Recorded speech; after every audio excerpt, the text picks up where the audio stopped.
विष्णु विष्णु वंदिता शाळा सुनो शिवशेषा मुद्रा भद्राय राजते मुद्रा छत्रपती शिवरायांना रयतेच्या राजाला त्याच्या भक्तीला जोड नाही शौर्याला तोड नाही जो अथांग आहे सागरा समान जो त्या सूर्याची शान मराठी मनातला धगधगता स्वाभिमान आणि काय जय सह्याद्री जनशंभूचा अभिमान ज्यांच्या कुशीतून स्वराज्याचं देखणं स्वप्न उदयास आलं अशा त्या राजमाता राष्ट्रमाता जिजाऊ महासाहेब परमुलकात राहून स्वराज्य निर्मितीचे स्वप्न पाहणारे स्वराज्य संकल्पक शहाजीराजे भोसले त्यांचा इतिहास आठवला की डोळ्यात पाणी आणि अंगावर शहर आल्याशिवाय राहणार नाही असं ते छत्रपती शिवाजी महाराज आणि पित्याने निर्माण केलेले स्वराज्याचे फक्त रक्षणच नाही केले तर ते त्या पट्टीने वाढवले असं ते शंभूराजे प्रथमतः या सर्वांना मी अभिवादन करते.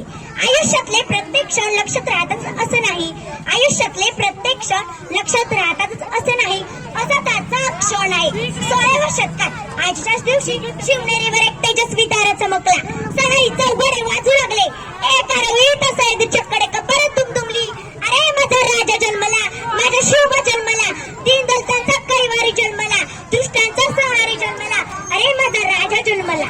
इतिहास घडवणारे आम्ही ते जन्मलो ना कुठे इतिहास घडवणारे आम्ही ते जन्मलो ना कुठे झुकवलं ते हिमालय पूजतो आम्ही शिवराया. सहन होणार नाही स्वराज्याची फरे सहन होणार नाही स्वराज्याची फरे जातीवंत हृदयात आमच्या धडकतायत आऊसाहेब. विसरलं नाही त्याला मावळ्यांचं बलिदान विसरलं नाही त्याला मावळ्यांचे बलिदान. अरे जिथं पडती पावली आमच्या त्याच इतिहासाच्या वाटा वाकत तर नाही पण मोडणारी नाही मराठा. तुळजाभवानीच्या आशीर्वादाने जाऊच्या मार्गदर्शनाने आणि मावळ्यांच्या साथीने शिवरायांनी हिंदवी स्वराज्य स्थापन केले.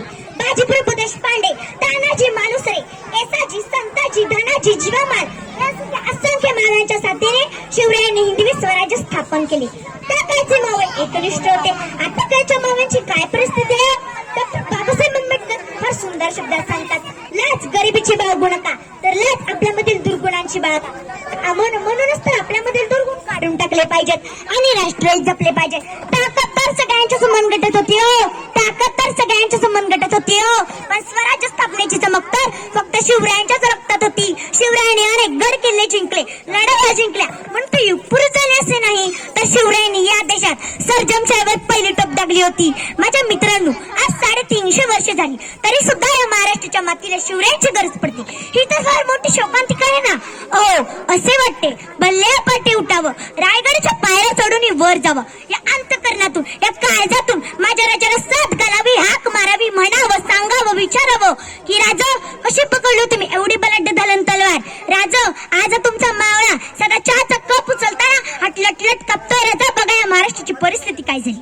माझ्या मित्रांनो अनेक दरबारात नाचगाणी शोभा असायची पण माझ्या राजाच्या दरबारात कधी नाचगाणी झाली नाहीत. पर स्त्रियांना नेहमी माता आणि भगिनीचाच दर्जा दिला गेला.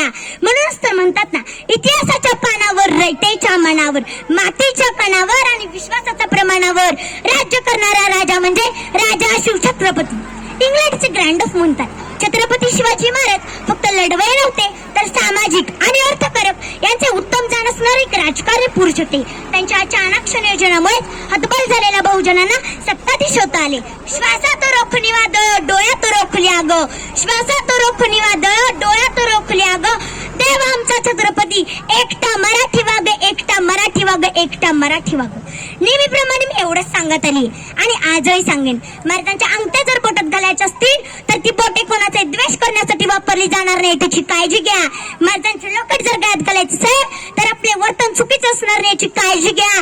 आणि महाराजांचा शर्ट जर अंगात घालायचं असेल तर तो शर्ट घालून कोणत्याही चुकीच्या ठिकाणी जाणार नाही याची काळजी घ्या.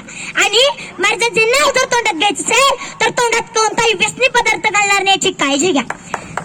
शेवटी जाता जाता मी एवढेच म्हणेन की रयतेच्या पायी तो जन्मभर झिजला रयतेच्या पायी तो जन्मभर झिजला तदरुक्षणात त्याच्या गडकोटी वसला तदरुक्षणात त्याच्या गडकोटी वसला. मानवतेच्या दयापुढे काय निजला मानवतेच्या दयापुढे काय निजला. असा एक शिवसूर्य रायगडी निजला रायगडी निजला रायगडी निजला. तर सगळ्यांनी सोबत घोषणा करायची आहे प्रौढ प्रताप